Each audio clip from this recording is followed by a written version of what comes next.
महापौर जी, आज का केंद्रीय बजट आपके दृष्टिकोण से? आज जो नरेंद्र मोदी जी के सरकार में पहली ऐसी महिला वित्त मंत्री है जिन्होंने 9वीं बार देश का बजट प्रस्तुत किया। और मैं समझता हूं कि अभी जो प्रारंभिक रूप से उनके बजट स्पीच को जो सुनने के बाद मैं ये कह सकता हूं कि समाज के हर वर्ग की चिंता इस बजट में है। जैसे स्मॉल टैक्स पेयर्स लोग हैं, उनके लिए सरलीकरण की बात की गई है। गंभीर बीमारी जो है उसकी दवाइयाँ सस्ती होने की बात की गई है। और इनकम टैक्स के जो स्लैब है उसमें कोई परिवर्तन नहीं किया गया है। इसका मतलब ये है कि जो लोग महंगाई बढ़ने की बात करते हैं उसके बाद भी टैक्स को बढ़ाया नहीं गया है या कम नहीं भी किया गया है।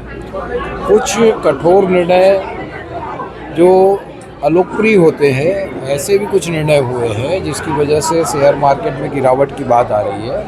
परंतु जो नरेंद्र मोदी जी ने 2047 तक आर्थिक रूप से विकसित भारत की जो कल्पना की है उसकी नींव, उसकी झलक इस बजट में दिखता है।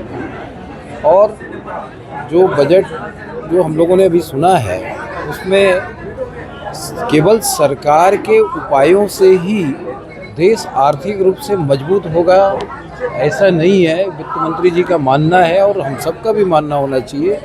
और जो वित्तीय विशेषज्ञ होते हैं वो भी इस बात को बार बार कहते हैं कि देश के मानव संसाधन इस देश के वित्त का कितना बेहतर उपयोग इस देश के हित में करते हैं, ये महत्वपूर्ण विषय होता है ताकि हमारी अर्थव्यवस्था सुदृढ़ हो सके, हम आत्मनिर्भर हो सके और हमारा पैसा हमारे देश के अंदर रहे और हमारा जो जीडीपी है वो बढ़ सके। तो मानव संसाधन का बेहतर उपयोग, स्थानीय उत्पादन का बेहतर उपयोग और स्वदेशी का उपभोग और स्वदेशी को बढ़ावा देने के विषय में निश्चित रूप से इस बजट में बहुत सारी बातें कही गई है। तो मुझे लगता है कि जो एक कल्पना 2047 तक भारत के विकसित भारत होने की गई है वो एक सुदृढ़ भारत होगा, विकसित भारत होगा और आर्थिक रूप से मजबूत भारत होगा।